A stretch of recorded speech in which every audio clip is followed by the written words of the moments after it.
Hello everyone, I am psychologist Sneha Visaria Shah, and today I'm going to talk about how to support or help someone with their mental health problem. As we all know what mental health is, and we are surrounded by many people who are suffering from mental health problem, but we don't know what to do.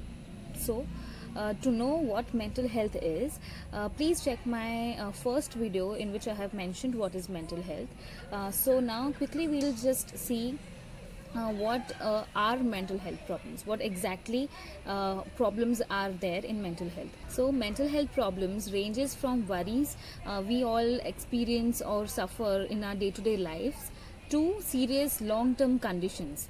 Now, mental health problems are divided gradually and traditionally in two groups, which is neurotic and psychotic. Neurotic covers, severe forms of normal emotional experiences such as depression, anxiety, panic, and less common are psychotic symptoms, which may include hallucinations. That means seeing, hearing, feeling, smelling, which no one else can do. So these all problems cannot be diagnosed by any other personal weaknesses. They should be diagnosed by a doctor or a mental health professional or an expert. Okay, how do we know if someone has a mental health problem?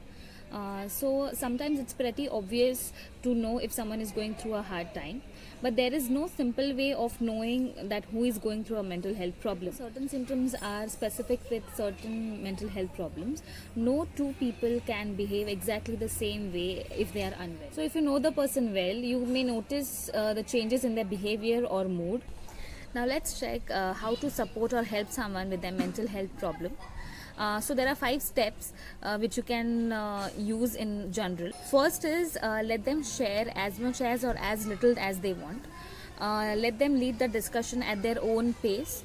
Don't pressurize to tell you everything, because you might be the first person whom they are trying to tell you. And also it is important to provide open and non-judgmental space with no distraction. Second is listen carefully to what they tell you.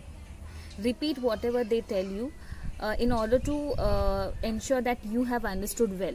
You don't have to agree whatever they say you, but by showing you are understanding how they feel, you are letting them know that you respect them and their feelings too. Keep your questions open-ended. You can say, why don't you tell me how are you feeling right now, rather than saying, I can see that you are feeling low. So there's a difference between both. Try keeping your language neutral, and please don't ask too many questions. Fourth, don't try to diagnose or second guess their feelings, as you aren't or might not be a medical expert or a professional. So don't try to bring that assumption or any kind of solution into their context. Suggest and help them in finding medical expert and professional in order to make their life better and help them in a better way. Thank you. Thanks for watching this video, and if you like this video, please like, share and subscribe to my channel. And also, if this is helpful, please make sure you share to all your friends and family. Thank you.